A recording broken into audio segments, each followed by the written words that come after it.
Assalamualaikum warahmatullahi wabarakatuh. Alhamdulillahirabbil alamin alladzi bi ni'mati tatimmus sholihat wa bi dzikri sulahai tatanazzalur rahmat wal barakat.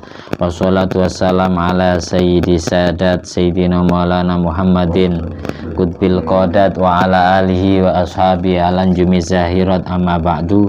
Allahumma sholli ala ruhi sayyidina Muhammadin fil arwah wa ala jasadi fil ajsad wa ala qabrihi fil kubur wa ala alihi washabihi wasallim. Rabbi shrah li sadri wa yassir li amri wahlul 'uqdatam min lisani yafqahu qawli.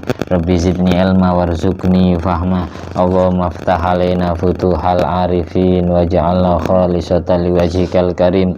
Allahumma arzuqna fahman nabiyyin wa ilhamal malaikatil muqarrabin. Allahumma nawwir qulubana binuri hidayatika kama nawwartal arda binuri syamsika. Allahumma inna na'udzubika min ilmin la yanfa' wa qalbin la yakhsha wa amalin la yurfa' wa du'ain la yusma'. Allahumma rabbana anfa'na bima 'allamtana, rabbi 'allimna alladzi yanfa'una, rabbi faqihna wa faqih ahlana wa qarabati lana fi dinina. Ya Allah, jadikanlah semua ilmu yang kami punya dan semua ilmu yang akan kami pelajari menjadi ilmu yang bermanfaat dan barokah, manfaat untuk diri sendiri dan manfaat untuk masyarakat yang hidup di sekitar kita. Ngertikan semua keluarga kami, tetangga kami, famili kami, anak cucu kami terhadap agamamu yang sebenar-benarnya, amin. Jadikanlah mereka semua orang-orang yang ahli ibadah, ahli ilmu dan ahli mengamalkan ilmu pengetahuan yang mereka punya. Jadikanlah mereka orang yang istiqomah, orang yang bertakwa, orang yang beriman zahir batinnya, amin ya rabbal alamin. Allahumma sholli ala sayyidina Muhammadin tibil qulub wa dawaiha wa afiyatil abdan wa shifaiha wa nuril absar wa diyaiha wa qutil arwah wa ghidaiha wa ala alihi wasallim. Allahumma sholli ala sayyidina Muhammadin wa ala sayyidina Muhammad madanil judi wal karam bail ilmi wal hilmi wal hikam wa barik wa sallim walhamdulillahi rabbil alamin. Nah, hari ini kita akan membacakan kitab Fathul Mu'in yang disyarahi dengan nama I'anatut Thalibin, yang menjelaskan tentang orang-orang tidur yang sunat dibanguni atau orang-orang yang makruh tidur sebelum melakukan sholat. Sebelum kita baca kitab ini, kita awali pertemuan ini dengan pembacaan Ummul Quran Al-Fatihah dengan niatan semoga kita mendapatkan ridho Allah, syafaat dari Nabi Muhammad SAW, dosa-dosa kita diampuni oleh Allah, semua aib kita ditutup dunia sampai akhirat, derajatnya diangkat dunia sampai akhirat menjadi kekasih Allah dan kekasih Rasulullah SAW, ditambahkan sinar mata dan sinar hatinya, ditambahkan sinar jasmani dan rohaninya dengan nur Allah dan nur Nabi Muhammad SAW. Segala kebutuhan hidupnya selalu terpenuhi, segala urusan hidupnya, urusan agama, urusan akhirat, urusan dunianya dipermudah oleh Allah, jalannya dikabulkan dengan mudah, dengan gampang, dengan berkat ilmu dan thalabil ilmi yang sedang kita lakukan. Jalan menuju surga kita dipermudah oleh Allah. Al-hadi niyat wa ala kulliyatin sholihah wa ala kulli man wa salafus sholih wa ala kulli niyati jami masyaihina jami awliyatis ahwali songo Sayyid Sulaiman ke menwa ke mahali ke buzarin wa rasan mutim ke baradalana ke betul adim bin Nuri bin Ibrahim betul Jalil bin Fadil ke Nur Hasan bin Nawi Mat Khalil Nawi Siraj Miladwati Nawi ke Sa'dua Nawi ke Hasan Nawi ke Muhammad Al-Bakir ke Bil Alim betul Jalil ke Ahmad Nawi Abdul Jalil Syekh Muhammad bin Alwi bin Abbas Al-Maliki, Syekh Muhammad Yasin bin Isa Al-Padani, Syekh Muhammad Nawi bin Umar Al-Jawi Al-Bantani, Syekh Muhammad Khalim Abdul Latif Bangkalan, Syekh Zainuddin bin Abdul Aziz Al-Malibari, Syed Bakir bin Syed Muhammad Satu Ad-Dimyati Al-Misri, muallif hadal kitab bijai Nabil Mustafa wal Mujtaba Muhammadin sallallahu alaihi wa alihi wasallam wa bi barakati jami'i walidaina jami'i abaina wa ummahatina. Sebutkan nama kedua orang tua dan mbah-mbahnya.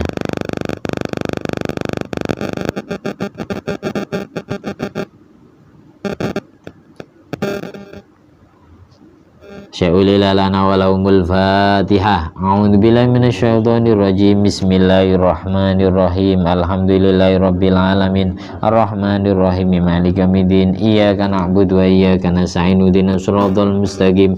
Siratal ladzina an'amta 'alaihim ghairil maghdubi 'alaihim waladdallin. Amin.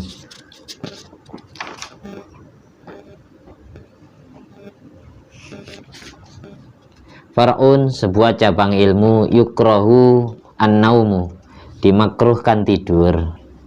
Kata-kata makruh ini berarti sesuatu yang tidak disukai Nabi Muhammad SAW. Bahasa makruh ini larangan di bawah haram, itu namanya makruh. Kalau haram dilarang, kalau seandainya kita lakukan kita dosa. Tapi kalau kita tinggalkan kita dapat pahala. Itu haram. Ada perkara haram, kalau kita lakukan kita berdosa, tapi kalau kita tinggalkan, mengurungkan niat untuk melakukan yang haram, yang maksiat, maka kita dapat pahala. Kalau makruh itu sesuatu yang tidak disukai Nabi Muhammad SAW, yang dibenci. Jadi kalau kita lakukan, orang yang melakukan hal yang makruh dia tidak dosa, tapi kurang baik ketika dilakukan.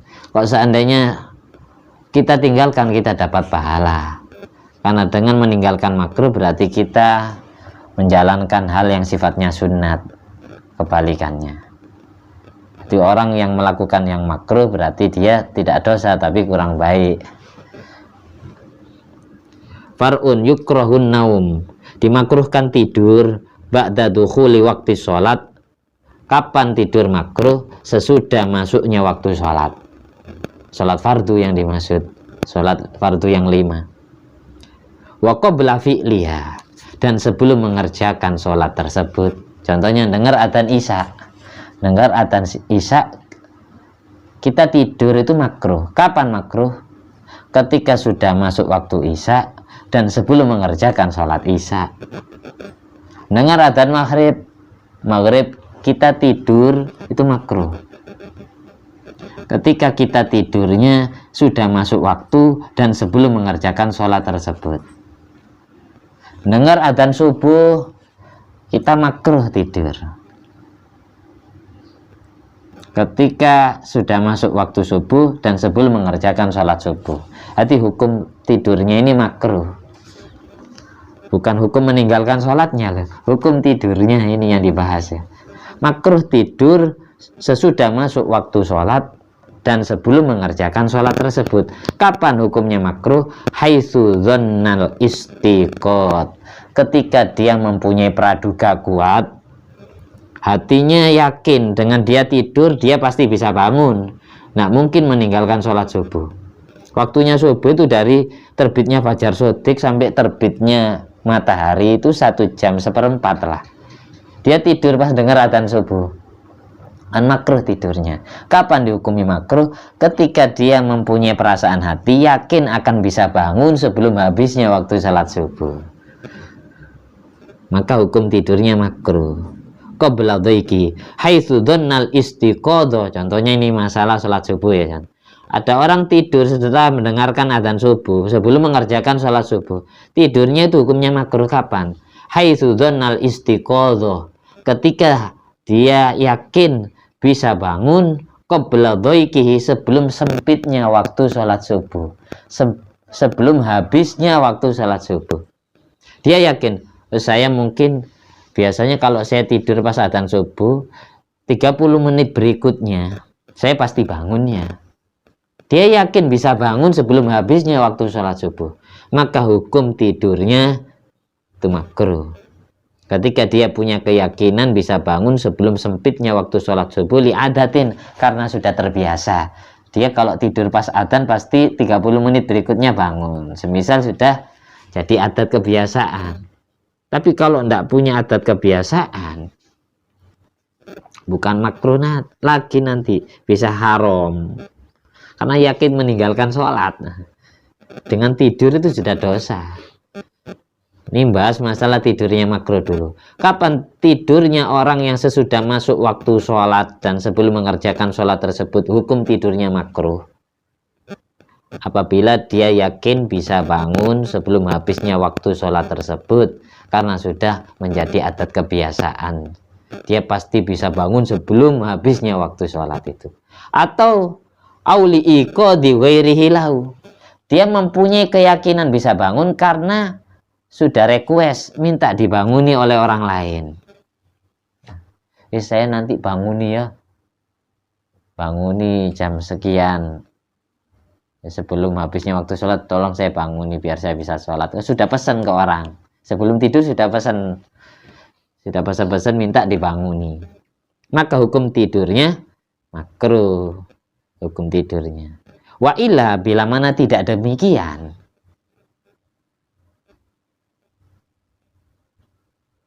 dia tidak mempunyai keyakinan bisa bangun sebelum habisnya waktu sholat, atau dia tidak pesan ke temannya untuk minta dibangunkan, haruman naum alladzi lam yaghlib fil waqti, maka hukum tidurnya haram. Dengan dia tidur dosa, yang mana tidurnya tidak lumrah di dalam waktunya sholat. Tidur semacam itu, banyakan meninggalkan sholatnya daripada tidaknya, daripada mengerjakan sholatnya. Dia dengan tidur yakin tidak mungkin bisa bangun, dengar adzan subuh, dalam hatinya punya praduga kayaknya pasti kesiangannya, padahal sudah adzan subuh. Beda dengan orang yang tidurnya jam 3. Beda kan, waktunya sholat subuh belum masuk. Semisal kesiangan ya tidak dosa, tapi tetap wajib mengqadai sholat. Ini tidurnya sudah mendengar adzan subuh. Dengan dia tidur, dia sudah yakin tidak bisa bangun. Atau dia ketika tidurnya, sebelum tidurnya dia tidak pesan ke temannya minta dibangunkan, maka dengan dia tidur haram, dosa ya. Tidurnya sudah maksiat kepada Allah. Sebelum dia mengerjakan sholat ya, dia sudah dosa dengan tidurnya. Paham? Jelas ya? Seperti itu. Jadi hal urusan tidur sering kita alami kan, terutama sholat subuh yang sering. Nanti kesimpulannya, kapan tidur hukumnya makruh? Apabila kita yakin bisa bangun sebelum habisnya waktu sholat. Itu yang pertama. Yang kedua,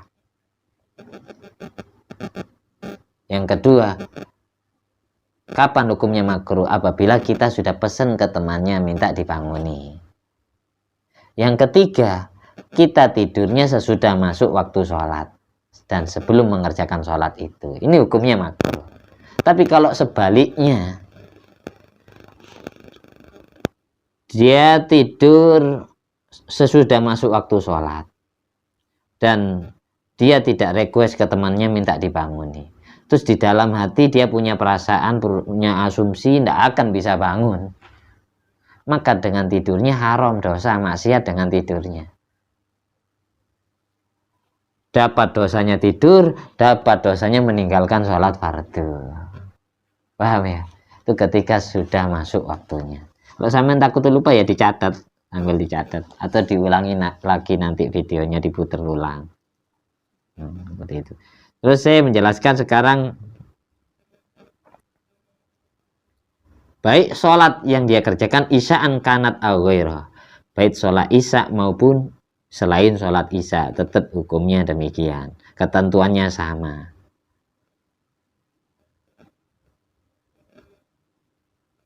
Waktu sholat yang sebentar itu sholat apa kira-kira? Maghrib sama subuh, karena waktunya sama 1 jam seperempat lah, tidak sampai 2 jam, tidak sampai 1 jam setengah sudah akan masuk waktu sholat berikutnya atau akan habis. Itu yang sering kita alami ya, sholat maghrib sama sholat subuh yang kita alami seperti itu.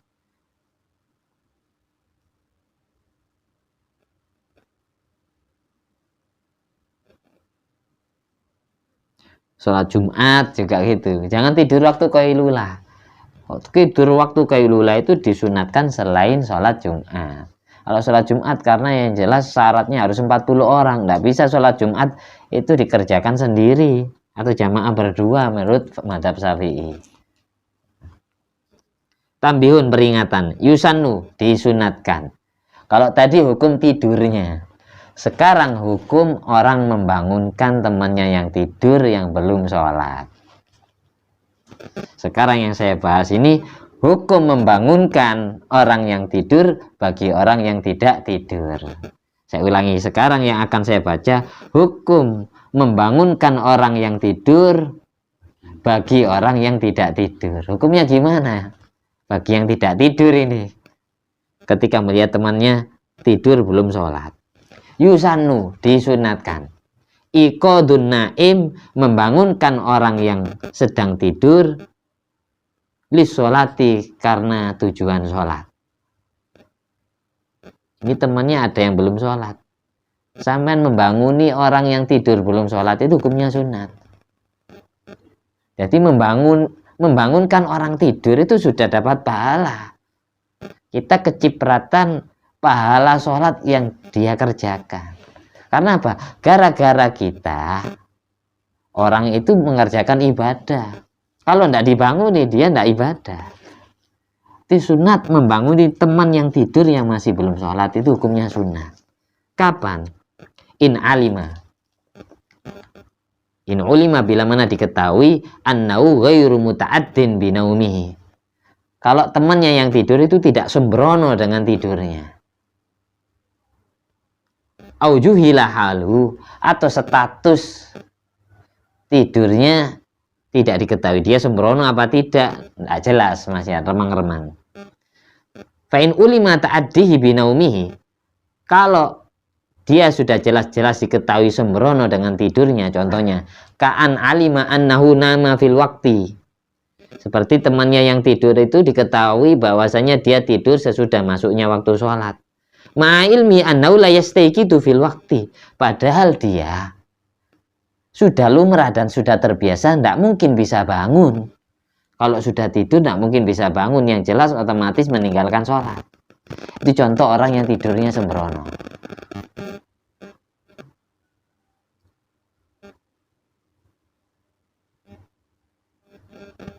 Orang yang tidurnya sembrono, wajibah, maka hukum membangunkannya wajib, bukan sunat lagi. Kalau tidak dibangunkan orang yang melek itu yang dosa. Jelas ya.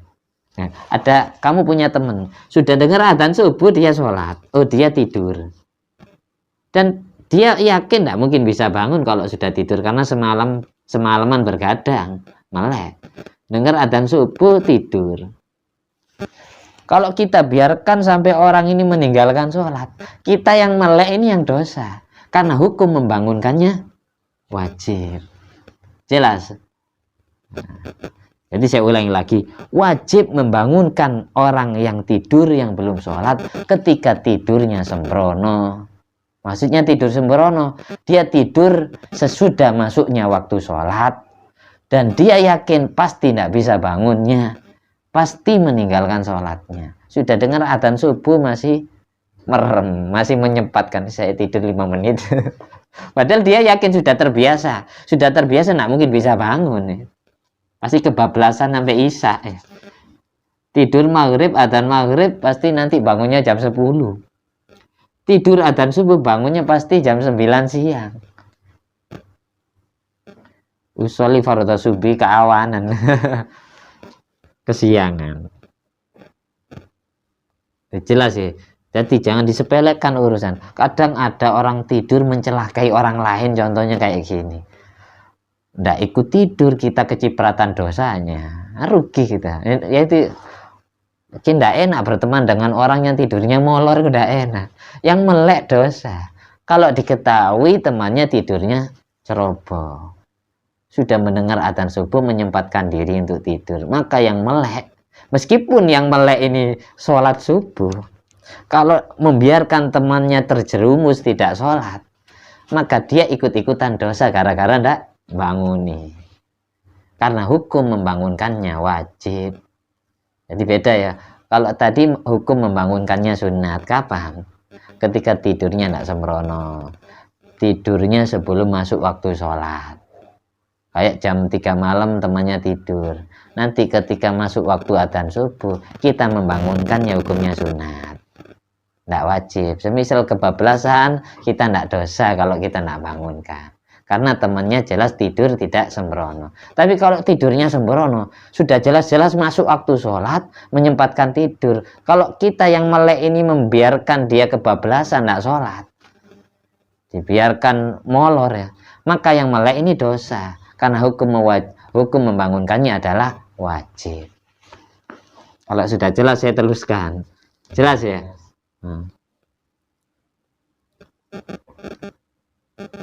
Demikian juga yustahabbu iqaduhu, sunat membangunkan orang tidur idza ra'ahu naiman amamal musallina, ketika si tidur orang yang tidur itu tidur di depan orang sholat, tidur di langgar di musola, tidur di masjid di shop pertama.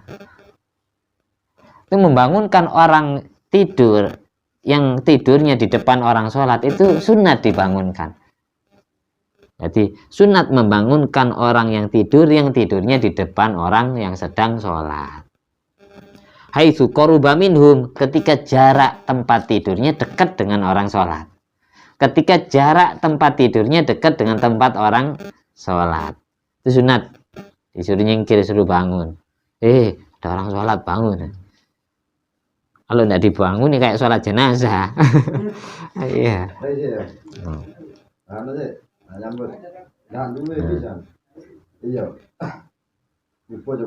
Bihaitsu yu'addu urfan annahu su'u adabin aw fi shaffil awal aw fi mihrafil masjid aw fi suthin la hajiza lahu aw ba'da tulu'il fajri wa qabla tulu'is syamsi wa in kana shalah subhi.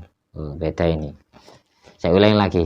Sunat membangunkan orang tidur ketika si tidur itu tidurnya di depan tempatnya orang sholat. Haitsu qaruba minhum, ketika jarak tempat tidurnya dekat dengan tempatnya orang yang sholat. Ukuran jarak dekat ini gimana? Bihaitsu yu'addu urfan annahu su'u adabin. Sekiranya dianggap secara adat kebiasaan, dia dianggap su'ul adab kepada orang yang sholat. Tidur metingkrang di depan orang sholat, dianggap su'ul adab, jelek tata keramanya, jelek sopan santunnya. Yang satunya ibadah, yang satunya tidur, kan kurang beradab berarti. Atau tidurnya di sop pertama. Jelas kalau ada orang tidurnya di sop pertama, lalu imamnya sholat di tempat mihrab, di tempat ngimami sholat, lalu makmumnya sholat di sop kedua, gara-gara ada orang yang tidur di sop pertama, akhirnya terpisah jarak antara sop pertama dengan imam. Maka membangunkan orang tidur di sop pertama ini hukumnya sunat. Sunat. Misal kalau tidak dibanguni gimana? Membangunkannya sunat. Tidak dibanguni tidak apa-apa. Tapi khawatirnya nanti mengganggu kehusuan hati orang yang sholat. Maka ketika kehusuan hatinya orang yang sholat ini terganggu, maka bagi yang sholat sunat merem, taumidul basor, sunat memejamkan mata, biar tetap hatinya melek ingat Allah, meskipun matanya tidak melek. Itu tetap makrifat.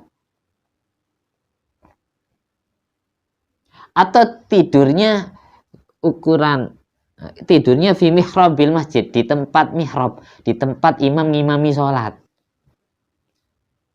Nanti tidak indah, akhirnya imamnya ngimami sholat di shop pertama. Makmum yang seharusnya di tempat shop pertama akhirnya mundur ke shop kedua. Nanti seolah-olah satu masjid atau satu musola mensolati orang tidur yang di mihrab. Kayak sholat jenazah. Nanti tidak bangun-bangunnya ketemu malaikat mungkar nakir. Di sunat hukumnya membangunkan orang yang tidurnya di tempat ngimami sholat, atau tidurnya di lantai atas, yang mana jarak di anak tangga, yang mana jarak antara dia tidur dengan orang sholat tidak ada pembatas, tidak ada penghalang, maka sunat dibanguni. Titik. Jadi yang kedua, yang pertama sunat membanguni orang tidur kalau yang tidur belum sholat. Yang kedua, sunat membangun orang tidur ketika tidurnya di depan orang lain yang sedang sholat. Yang ketiga sekarang, yang ketiga di antara macam orang yang sunat kita banguni ketika dia tidur adalah au ba'da tulu'il fajri wa qabla tulu'is syamsi. Sunat membangunkan orang tidur ketika dia tidurnya sesudah terbitnya fajar shodiq dan sebelum terbitnya matahari. Wa in sholat subha, meskipun si tidur dia sudah sholat subuh. Sunat membangunkan orang yang tidurnya sesudah masuknya waktu sholat subuh sebelum terbitnya matahari. Meskipun dia beralasan, saya sudah sholat subuh.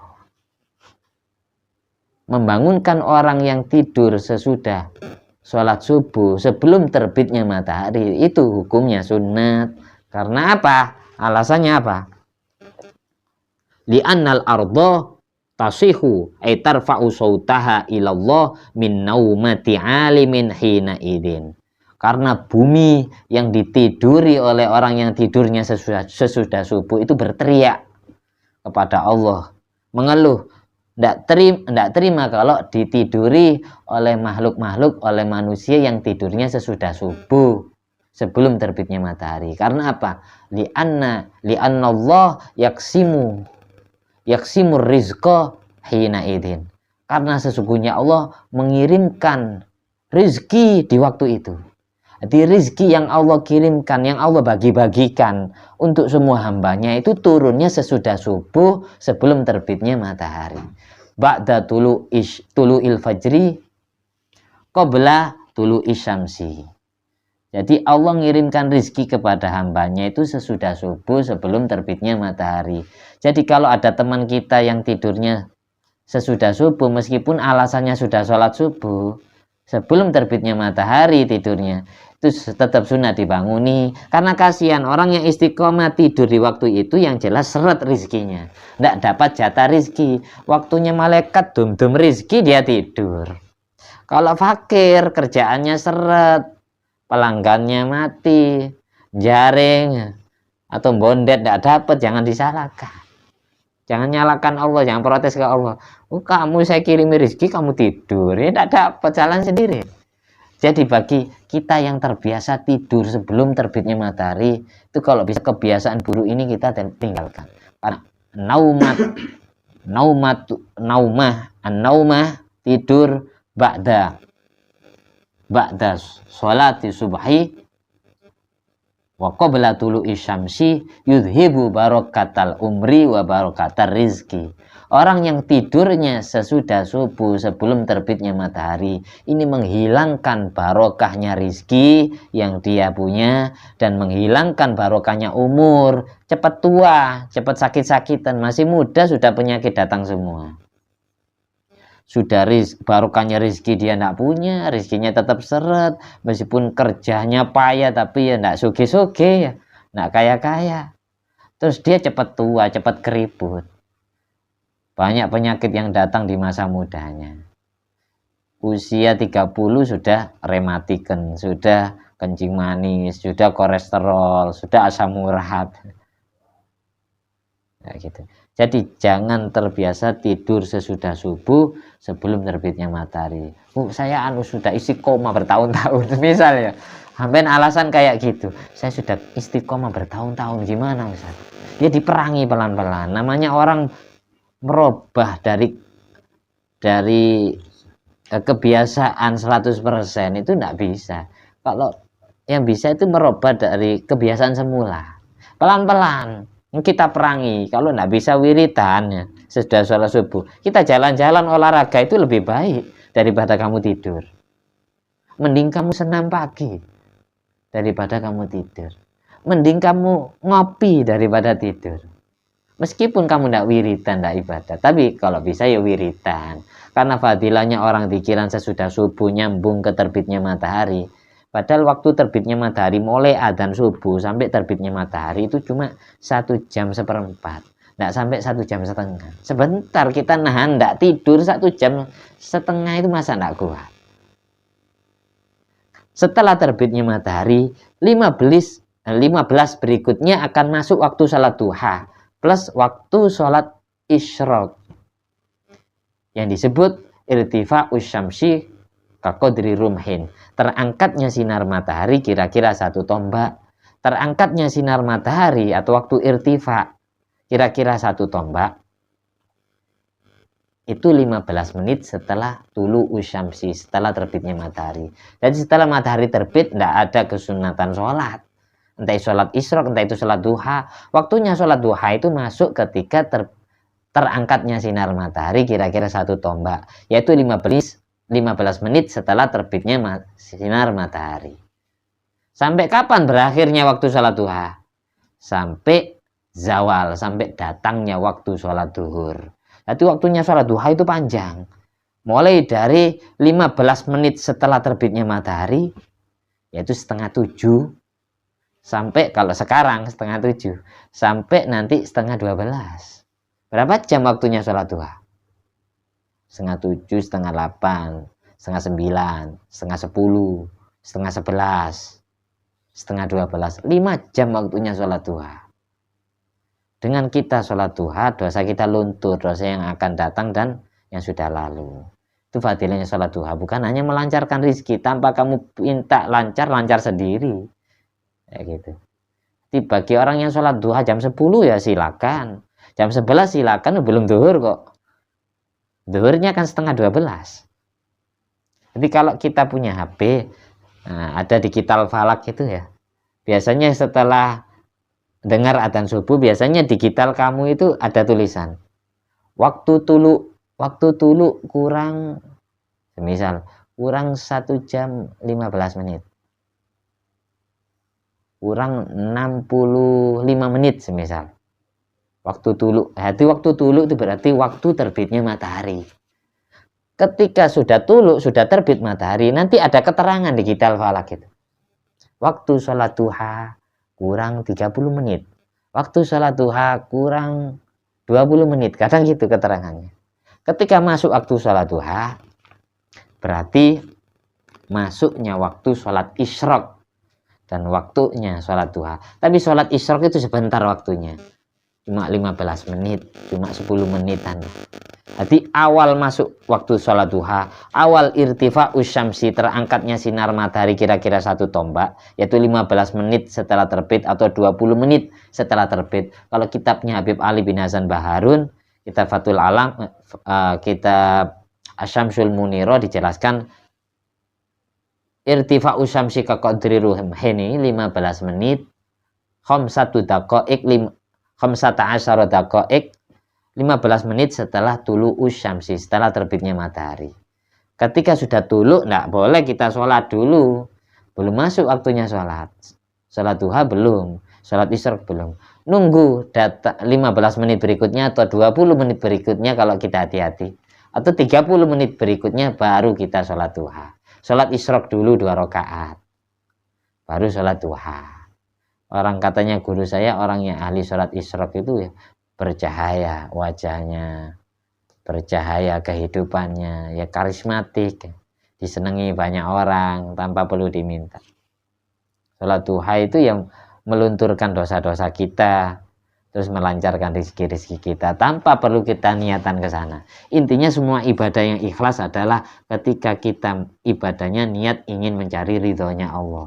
Tanpa perlu kita minta lancar rezeki, lancar sendiri dengan sholat duha. Masih kuat? Masih lanjut? Nah, ini yang bahas ini. Kurang dikit. Bahas kesunatan membanguni orang yang tidur. Jadi membanguni orang yang tidur, yang ketika tidurnya sesudah subuh sebelum terbit matahari, itu hukum dibanguninya, hukumnya adalah sunat. Meskipun dia sudah beralasan, aku sudah sholat subuh. Jangan, wis diajak ngopi aja wis. Wis 1 jam lagi, yang sabar. Nanti sampai ndak sugi-sugi, ndak kaya-kaya sampean. Percuma sampean, barokahnya umurnya berkurang, hilang. Barokah rezekinya juga hilang. Jadi semua orang kaya itu rata-rata ndak tiduran pagi. Lihat orang Cina itu kalau pagi-pagi ngeteh, orang Jawa pagi-pagi sudah tepar. Ingin soge, ingin lancar rizkinya, barokah, rizkinya tidak barokah, karena dia waktunya Allah membagikan rizki dia tidur. Itu kuncinya. Bumi lagi tidak ridho ditiduri waktu itu. Yang ketiga, orang tidur yang gimana yang sunat dibanguni? Yang ke berapa sekarang? Keempat ya. Au ba'da sholatil asri.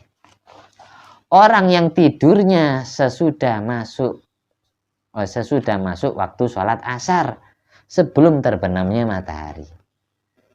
Jadi makruh tidur sesudah asar sebelum terbenamnya matahari, hukumnya makruh. Dan orang yang tidur di waktu itu juga sunat dibanguni.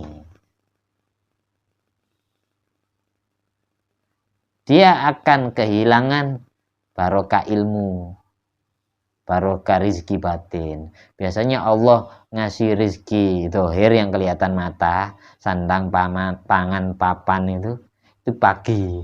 Ketika Allah ngirim rizki yang batin, katanya Habib Abdullah bin Alwi al-Haddad dalam kitab Risalatul Mu'awanahnya, itu Allah ngirim rizki yang tidak kelihatan mata, rizki yang masuk ke hati, kayak rizki ilmu, rizki sabar, rizki khusyuk, rizki tawadu, rizki syukur. Itu Allah transfer, Allah kirim sesudah asar sebelum terbenamnya matahari.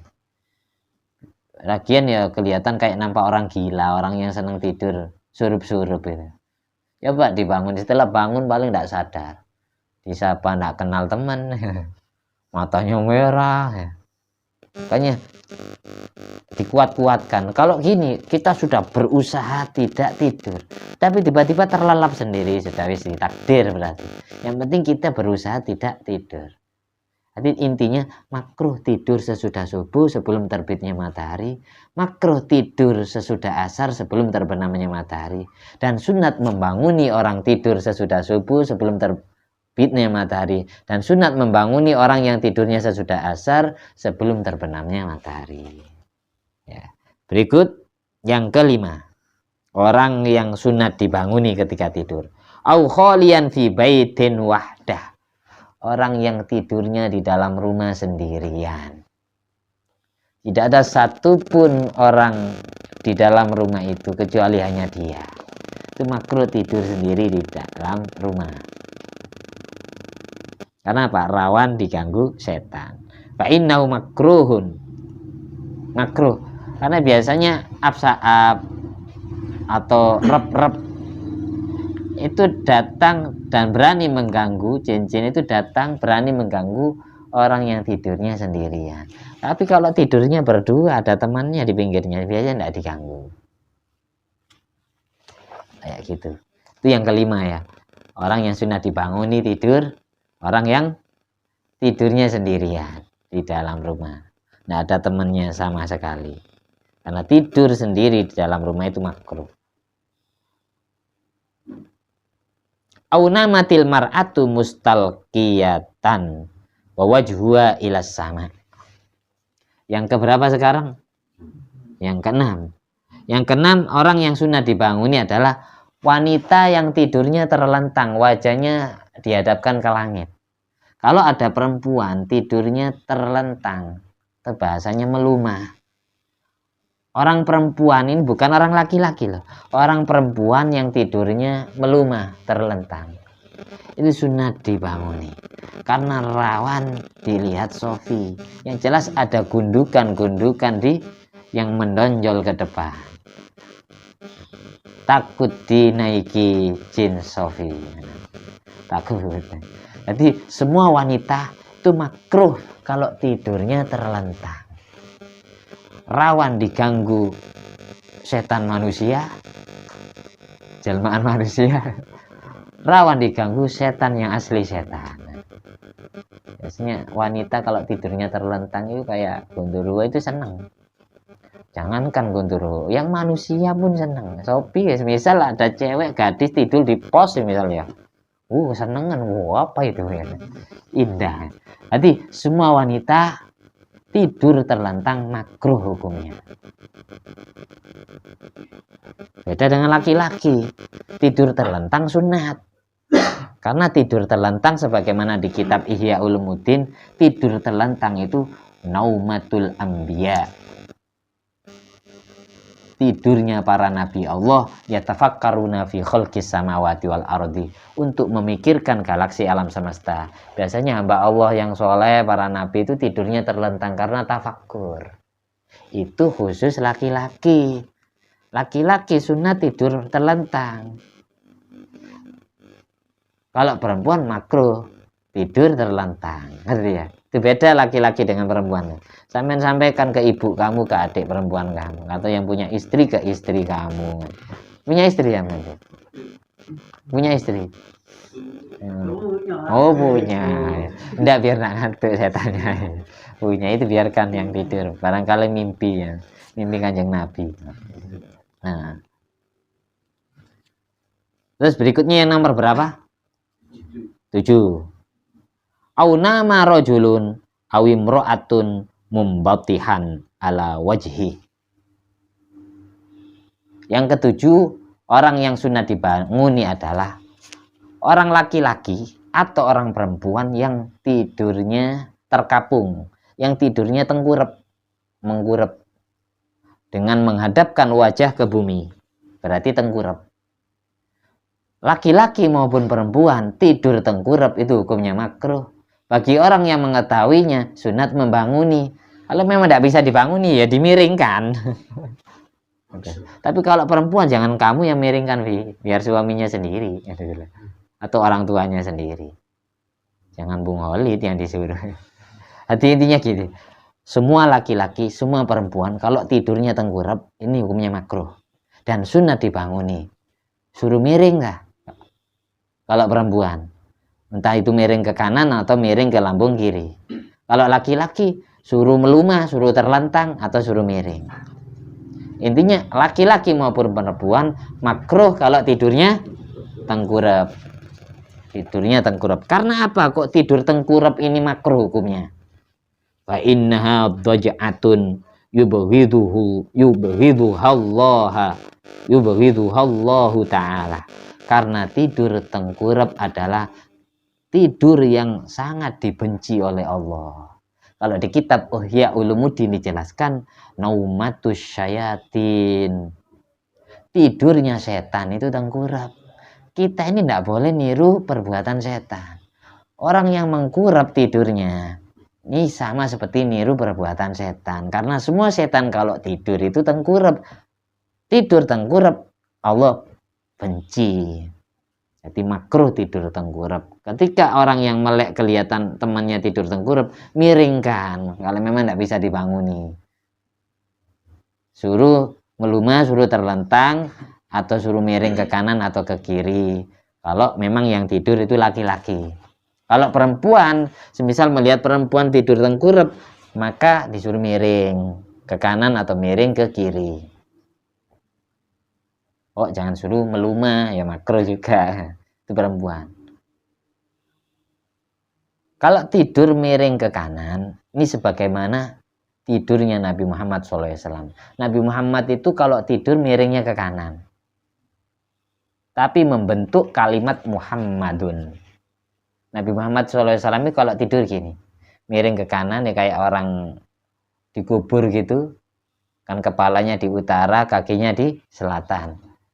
Nabi itu biasanya gini, media gini. Tangan kanan Nabi taruh di pipinya. Sebagaimana keterangan yang ada di kitab Qurratul Uyun.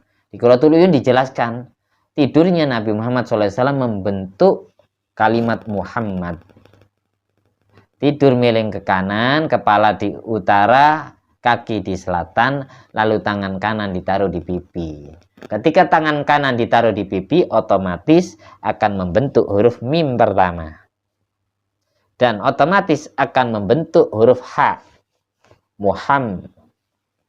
Lalu, bagian kaki ditempelkan, tangan kiri, tangan kanan ditaruh di pipi kanan, tangan kiri ditaruh di paha kiri.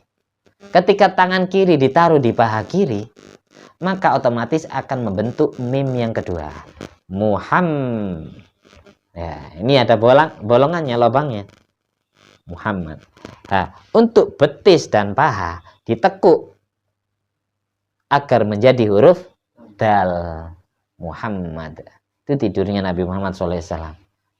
Jadi semua orang yang tidurnya miring, baik miring ke kanan biasa atau miringnya membentuk kalimat Muhammad maupun tidak membentuk kalimat Muhammad, itu tetap sunat hukumnya. Laki-laki maupun perempuan sunat tidurnya miring meskipun tidak membentuk kalimat Muhammad. Terus tujuannya apa membentuk kalimat Muhammad ini? Kalau Imam Ghazali itu menjelaskan rahimahullah ta'ala, Imam Ghazali di dalam kitab Ihya Ulumuddin menjelaskan, orang yang tidurnya miring yang kanan membentuk kalimat Muhammad itu, dengan tangan kanan ditaruh di pipi kanan, tangan kiri ditaruh di paha kiri, lalu betis sama paha ditekuk sekiranya membentuk huruf dal. Ini tujuannya apa? Tujuannya biar tidurnya tidak nyenyak.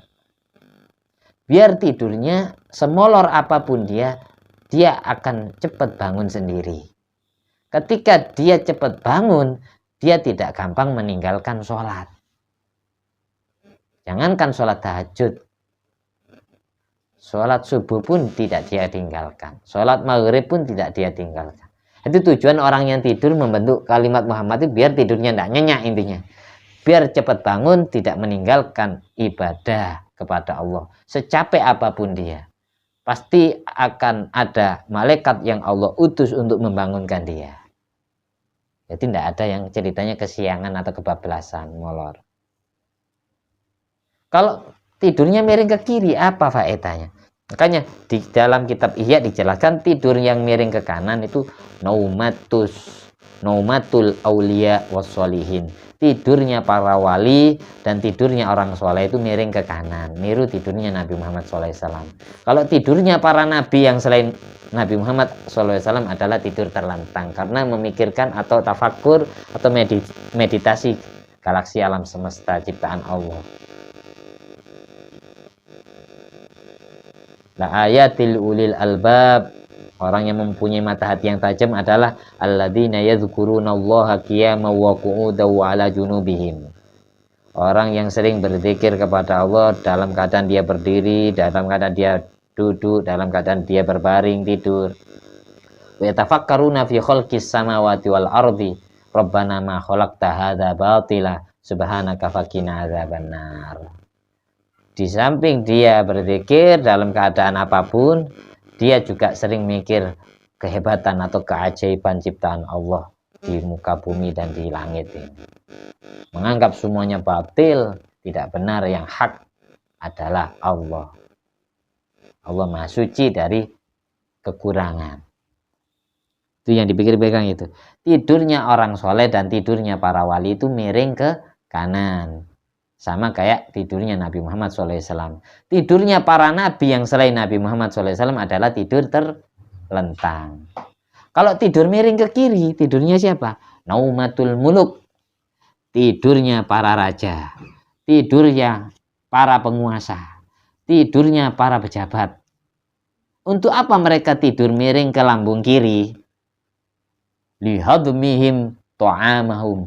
Untuk mengatur pencernaan makanan, untuk menghancurkan makanan yang masuk ke perutnya, biar cepat jadi kotoran, biar cepat buang hajat, biar makan yang masuk ke dalam lambung cepat jadi air kencing dan cepat jadi tai kotoran.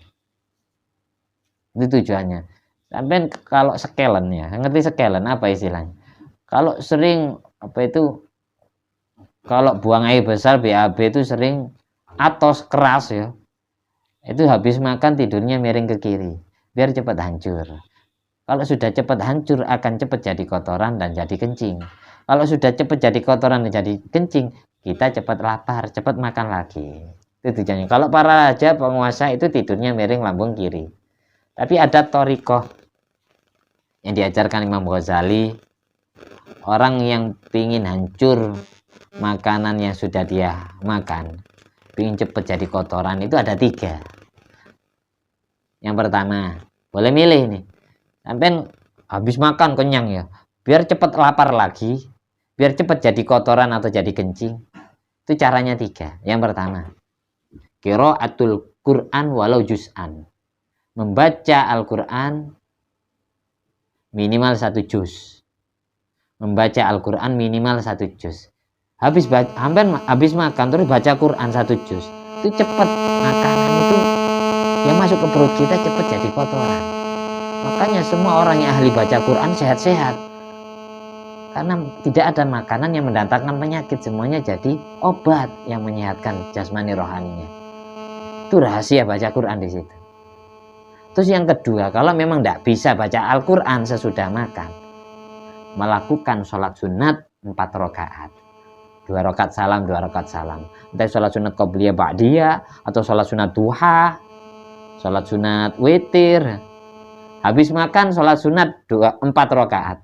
Itu biasanya makan yang masuk ke perut cepat jadi kotoran.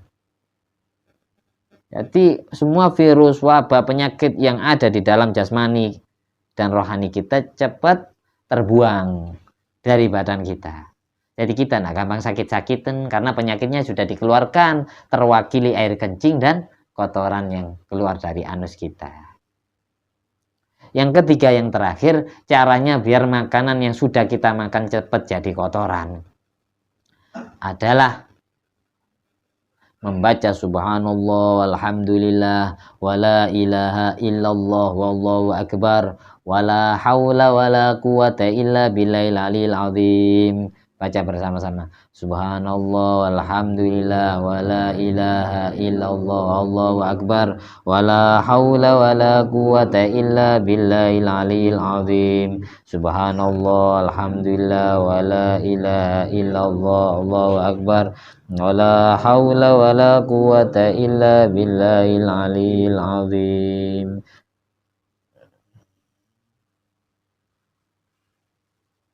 Ngantuk tadi. Kalau di kitab Fathul Mu'in, semua orang yang habis makan itu, kalau di kitab Fathul Mu'in, semua orang yang habis makan itu sunat membaca surat Quraisy. Surat Quraisy itu Bismillahirrahmanirrahim. Li'ila fi Quraisyin ila fi mrihlatash syita'i was-shaif falyabudu rabb hadzal baitil ladzi at'ama min ju'i wa amanahum min khauf. Semua orang yang habis makan sunat membaca Li'ila fi Quraisy. Tujuannya apa? Biar aman dari segala macam hal-hal yang mengkhawatirkan kita dan perut kita kenyang, tidak gampang lapar, makanannya barokah. Itu kalau di Ila fi Quraisy itu sunat dibaca sesudah makan.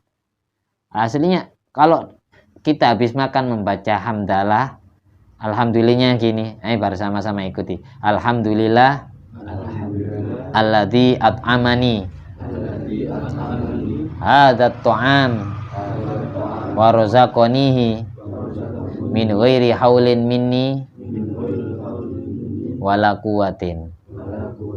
Jadi alhamdulillah alladzi at'amani hadat ta'am wa razaqanihi min ghairi haulin minni wala quwwatin. Alhamdulillah alladzi at'amani hadat ta'am wa razaqanihi min ghairi haulin minni wala quwwatin. Segala puja dan puji hanya milik Allah yang telah ngasih makanan saya makanan ini, yang telah merezekikan makanan ini kepada saya tanpa daya dan kekuatan saya sendiri. Semua yang punya daya dan kekuatan hanya Allah. Ketika habis makan ngomong kayak gitu, ini menebus dosa kita yang sudah lalu dan yang akan datang. Banyak orang yang meremehkan doa sesudah makan. Yang dibaca hanya doa sebelum makan. Padahal doa sesudah makan ini melebur dosa-dosa kita yang akan datang dan sudah lalu. Kenapa saya habis ngaji itu pasti baca itu? Karena ilmu itu saya ibaratkan makanan. Kita habis makan ilmunya Allah.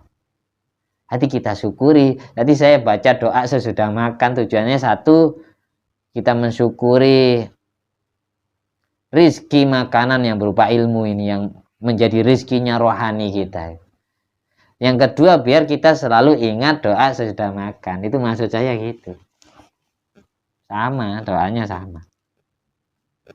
Karena ilmu kita ibaratkan, kalau nasi makanan jasmani kita, kalau ilmu pengetahuan adalah makanan rohani kita. Kalau jasmani kita tidak kita makani nasi, maka perut kita lapar, badan kita lemes, ibadah pasti tidak semangat. Rohani kita, kalau tidak pernah kita kasih makan ilmu, juga lemes, juga malas. Tidak mungkin hatinya khusyuk kepada Allah. Karena jarang dikasih makanan ilmu. Kayak gitu. Ada lagi keterangan di kitab Fawaidul Mukhtaroh. Sampai kalau takut keracunan nih. Kalau sampai takut keracunan. Kayak sampean gini. Sampean dikasih hidangan sama musuh sampean. Perasaan hati sampean takut diracun atau takut diguna-guna. Biar selamat. Sebelum minum, sebelum makan, itu baca li'ila fi Quraisyin ila fi mrihlatas syita'i was-shaif. Falya'budu rabb hadzal bait, sembahlah Tuhannya Ka'bah. Alladzi at'amau min ju', yang telah mengenyangkan perutmu dari lapar. Wa amanau min khauf, yang mengamankan dirimu dari rasa kekhawatiran, takut apa saja. Kalau baca li'ila fi Quraisyin 7 kali sebelum kita mengkonsumsi makanan yang menurut kita bahaya, takut ada guna-gunanya, ada racunnya, itu insya Allah selamat. Racunnya tidak mempan. Ini membaca li'ila fi Quraisyin ila berapa kali? 7 kali. Atau membaca doa yang diajarkan Nabi yang dikutip di dalam Rotib Haddad atau Rotib Idrus atau Rotib Atos. Bismillahilladzi la yadurru ma'asmihi syai'un fil ardi wala fis sama' wa huwas samiul alim. Baca bareng-bareng. Bismillahilladzi la yadurru ma'asmihi syai'un fil ardi wala fis sama' wa huwas samiul alim. Bismillahilladzi la yadurru ma'asmihi syai'un fil ardi wala fis sama' wa huwas samiul alim. Bismillahilladzi la yadurru ma'asmihi syai'un fil ardi wala fis sama' wa huwas samiul alim. Bismillahilladzi, dengan menyebut nama Allah. Alladzi la yadurru, yang mana tidak akan bisa membahayakan. Ma'asmihi, ketika nama Allah disebutkan. Syai'un fil ardi wala fis sama', segala sesuatu yang berbahaya yang ada di langit maupun di bumi. Wa huwas samiul alim, Allah maha mendengar dan Allah maha tahu. Kalau doa ini kita baca 3 kali tidak nafas sebelum mengkonsumsi makanan yang kita nilai berbahaya atau mengandung racun atau mengandung guna-guna dan lain sebagainya, insya Allah tidak mempan itu. Kalau Khalid bin Walid dulu ketika mengislamkan Raja Persia, Raja Iran, Khalid bin Walid suruh dakwah ke sana sama Kanjeng Nabi, jadi panglima perang. Katanya Raja Herakl, apakah yang membenarkan ajaranmu? Apakah ajaran Islam itu benar? Apa buktinya? Buktikan kepada kami. Kami mempunyai racun yang siapa yang mengkonsumsinya, tidak sampai 1 hari dia pasti mati. Jangankan 1 hari, berapa detik berikutnya dia akan tewas. Dibuktikan sama raja ini. Ada kucing lalu dikasih racun ini, langsung mati seketika. Khalid bin Walid memberanikan diri. Ya sudah, saya aja yang diracun, katanya Khalid bin Walid radhiyallahu anhu. Entah Khalid bin Walid yang gading, Khalid bin Senan, siapa namanya lupa ya. Khalid bin Walid pemberani betul. Ya sudah, saya yang diracun. Setelah dibuktikan ke hewan langsung mati. Khalid bin Walid minta diracuni. Tidak, jelas-jelas terang-terangan di hadapan Raja Persia pada waktu itu.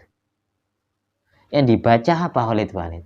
Cuma membaca Bismillahirrahmanirrahim 3 kali. Lalu diminum. Tidak berefek apa-apa. Nanti ketika menyebutkan bak Khalid bin Walid sudah kerentek dalam hati, racunnya hilang. Racunnya hilang. Makanan menyehatkan, makanan menyelamatkan.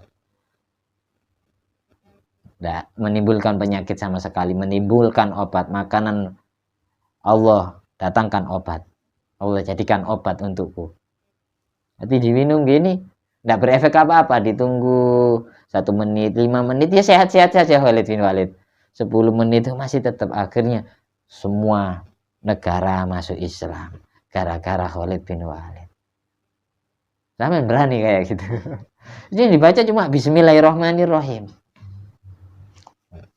Luar biasa, kemantapan hati imannya Khalid bin Walid. Kalau hati kita imannya nipis, meskipun baca Bismillahirrahmanirrahim 1 kali tetap racun. Khalid bin Walid itu yakin mantap dengan Allah. Karena semua saripati ilmunya Allah ada di baknya Bismillahirrahmanirrahim, ada di titiknya. Itu nuqtatul wujud. Dengan titik itu semua alam semesta wujud. Di kana makana wa biyakun mayakun. Segala sesuatu yang akan ada maupun yang sudah ada dengan sebab Allah jadi terbukti ada. Ini gara-gara bahas kesunatan membanguni orang yang tidurnya tengkurap. Tidak selesai-selesai akhirnya. Yudi, wah mari-mari Yudi. Sabar itu. Wa yusanu, ini belum setengah jam hasilnya. Belum. Tidak apa-apa, setelah ini selesai. Setelah ini selesai. Yang sabar. Karena saya senangnya menyampaikan ilmu itu, saya senangnya ngaji itu senangnya milih bab yang sekiranya langsung bisa kita amalkan. Saya milih bab tidur karena setiap hari kita alami. Milih bab makan karena setiap hari kita makan. Kalau misal saya nerangkan bab umroh, tidak semua dari kita umroh. Nah, senangan gitu. Yang ada dulu ya saya sampaikan. Makanya setiap ada kejadian-kejadian kayak ada cerita Isra Mi'raj, saya bahas Isra Mi'raj. Ada kejadian kurban, saya bahas bab kurban. Karena lebih cepat langsung diamalkan. Barangkali di antara mereka ada yang kurban. Kayak gitu, maksud saya gitu. Bukannya saya meremehkan itu. Karena ada teman yang sudah alim, yang pinter, misalnya ikut ngaji, gak ada. Bukan gitu, maksud saya biar tahu semua hukum tidur gimana. Itu kasihan saya melihat orang-orang yang seret rizkinya itu gara-gara tidur setelah subuh, itu kasihan juga. Dengan ngaji kan ini kita paham. Kita berusaha memerangi mata kita untuk tidur sesudah sholat subuh. Dibetak-betak wis olahraga aja lebih baik daripada kamu tidur. Mending ngopi ngerokok lebih baik daripada kamu tidur.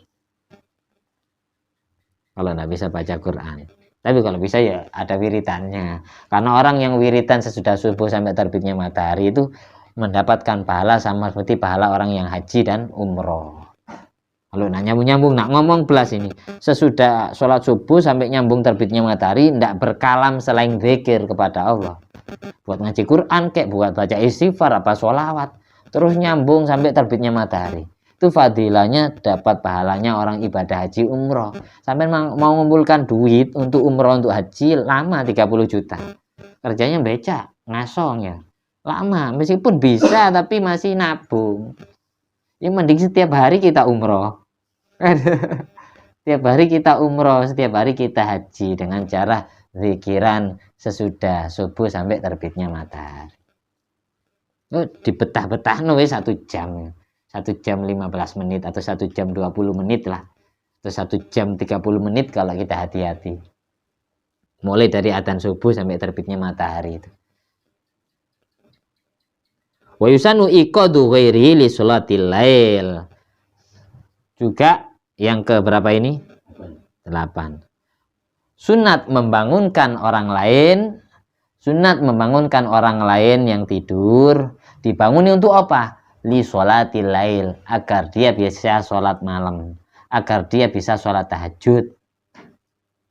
Jadi membangunkan orang untuk sholat tahajud itu hukumnya sunat membangunkan, meskipun kita sendiri tidak sholat tahajud. Dengan dia bangun, teman saya ini istiqomah sholat tahajud, suatu saat hampir subuh kok tidak bangun-bangun, sudah jam 3 ini, kasihan kita bangun nih. Ayo, aman sholat tahajud, biasanya sholat tahajud gitu ya. Dengan kita membangunkan ini dapat pahala sholat tahajud kita. Meskipun kita tidak sholat tahajud. Karena gara-gara kita, teman kita dapat pahala sholat tahajud. Gara-gara kita yang bangun. Cari pahala gampang tiap hari aslinya. Karena kita tidak diilmui. Aslinya semua kehidupan Nabi Muhammad SAW itu ada dalam aspek kita tiap hari itu. Kalau kita punya ilmu bisa kita niru Nabi dalam keadaan, semua keadaan itu yang kita alami tiap hari. Dan juga sunat membangunkan orang tidur litas sahur, untuk makan sahur.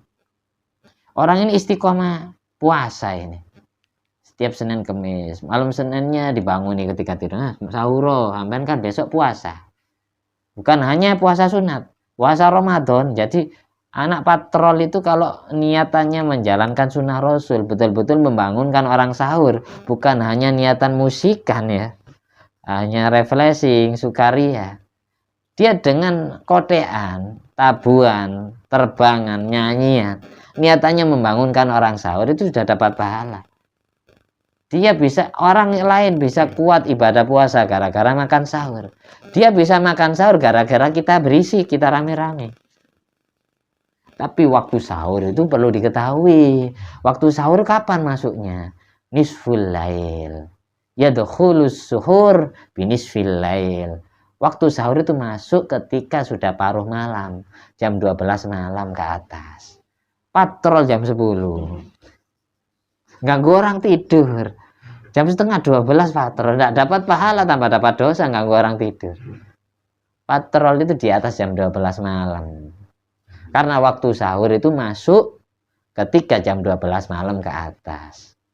Kalau ada orang habis terawih, makan, niatannya sahur, tidak dapat pahala sahur. Karena waktu sahur itu masuknya ketika paruh malam. Jam 12 malam ke atas. Jadi orang yang sahurnya sebelum jam 12 bukan sahur itu namanya. Tidak dapat pahala makan sahur. Jelas ya? Nah, lanjut. Jadi membangunkan orang tidur untuk makan sahur, hukum membangunkannya adalah sunat. Hukum sahurnya juga sunat. Banguni dapat pahala, yang makan dapat pahala. Karena semua itu dilakukan demi ibadah puasa di siang harinya. Tapi gini, ada orang makan sahur tapi tidak puasa. Atau ada orang yang tidur qailula tapi tidak ibadah malam. Ya hampa, zong. Tidak jadi dapat pahala makan sahurnya. Saya makan sahur tapi besoknya tidak puasa. Sama seperti orang, saya tidur qailula sebelum jam setengah 12. Jam 11 tidur. Kan sunat hukumnya namanya. Tidur sebelum datang waktu zuhur itu namanya tidur qailula. Itu biar kuat ibadah di malam harinya. Ada orang tidur qailula tapi tidak sholat malam. Itu sama kayak ada orang makan sahur tapi siangnya tidak puasa. Ya tidak dapat pahala tidur qailula dan tidak dapat pahala makan sahur. Terus berikutnya orang terakhir. Orang yang sunat dibanguni ketika dia tidur. Waman nama, nomor berapa berarti ini? 9 ya. Waman nama. Kalau yang nomor 8 apa tadi? Yang sholat malam ya. Oh yang nomor 7. Yang nomor 8 untuk sahur ya. Yang nomor 9 karena waman nama wa fi yadi wamrun wa fi yadi wamarun airihul lahmi wa ma yul'aku bil yadi min dasmihi. Sunat membangunkan orang yang tidur. Yang nomor 9, sunat membanguni orang yang tidur, yang mana dia tidur dalam keadaan di tangannya ada sisa-sisa bau daging dan ada sisa-sisa bau gaje, bau lemak yang lengket di tangannya. Itu sunat. Karena apa? Kalau kita habis makan, contohnya ya, habis makan ayam lah ya, lalu kita tidur tidak cuci tangan, tidur langsung. Ada tikus lewat atau ada kucing lewat, dimakan jari-jari kamu. Tidak berbau daging manusia lagi karena dilapisi daging yang disukai oleh tikus sama kucing. Makanya membangunkan orang yang tidur, yang dia habis makan belum cuci tangan, habis makan daging belum cuci tangan, itu hukumnya sunat. Seperti itu. Wal hikmah. Sekarang titik, sudah selesai pembahasan membangunkan orang itu. Wal hikmah. Hikmah atau filosofi atau rahasia dibalik fitolabi iqodihi hina idin. Di dalam tuntutan atau di dalam kesunatan membangunkan orang yang tidur, yang di dalam tangannya ada sisa-sisa bau daging atau bau gaje, bau lemak. Itu apa hikmahnya? Hikmahnya apa? Anna syaiton ya'ti lil ghamar. setan itu datang kepada sisa-sisa daging, sisa-sisa gaji yang lengket di jari-jari orang yang makan yang sedang tidur itu. Warubbama ada sahibahu. Kalau sudah setan datang, jin datang, terkadang bukan hanya sisa-sisa daging itu yang dijilati, tapi orang yang tidur juga diganggu. Akhirnya kesurupan, akhirnya ya absaapan. Apa istilahnya itu? Kena apa istilahnya? Kalau orang tidur diganggu setan, absaap ya. Itu rap-rap ya. Gitu, tidak sendiri. Itu biasanya. Itu bisa diganggu seperti itu. Wa innama khussal yadu. Kenapa kok ini khusus keterangannya sisa-sisa daging atau gaji di tangan? Lima waroda fil hadis, karena ada hadis Nabi Muhammad SAW yang berbunyi, man nama wa fi yadi ghamarun fa asabahu wadhun.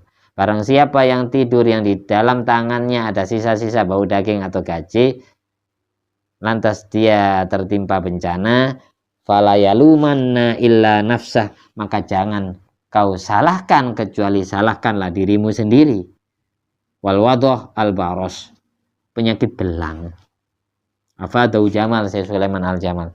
Jadi orang yang tidur ada sisa-sisa daging atau bau gajinya, itu akan didatangi setan. Satu, setan menjilat-jilati dan akan mengganggu orangnya. Yang kedua, orang yang seperti itu sering akan tertimpa penyakit baros, penyakit belang.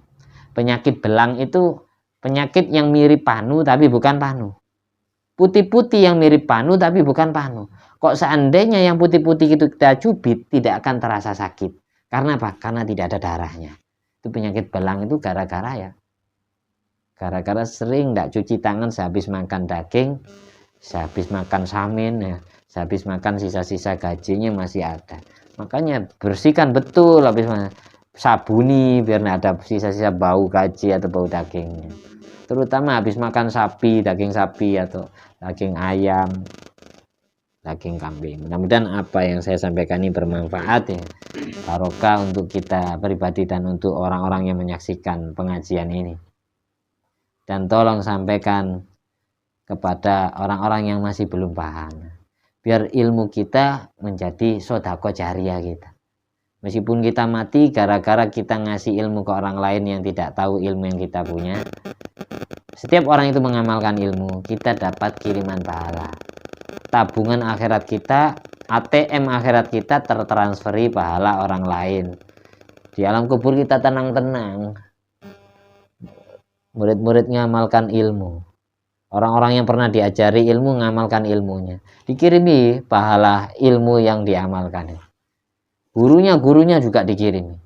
Sampai nyampaikan ke orang lain yang ngamalkan ilmu amin kecipratan pahala. Meskipun sampai mati ditransferi pahala terus. Jadi rekening akhiratnya full ATM-nya. La diniyat wala kunyatun sholihah wala kulli man salafu sholih bi Nabil Mustafa al Mujtaba Muhammadin sallallahu alaihi wasallam bisiri asraril Fatihah. A'udzubillahi minasyaitonir rajim. Bismillahirrahmanirrahim. Alhamdulillahirabbil alamin arrahmanir rahim maliki yaumiddin. Iyyaka na'budu wa iyyaka nasta'in ihdinas siratal mustaqim siratal ladzina an'amta 'alaihim ghairil maghdubi 'alaihim waladdallin. Amin. Mari baca hamdalah sebagaimana biasa. Alhamdulillah alladzi at'amani hadzal ilma wa razaqanihi min ghairi haulin minni wala quwwatin. Segala puja dan puji hanya milik Allah semata, yang telah memberikan makanan ilmu ini dan yang telah merizkikan ilmu ini kepada rohani kami tanpa daya dan kekuatan kami sendiri.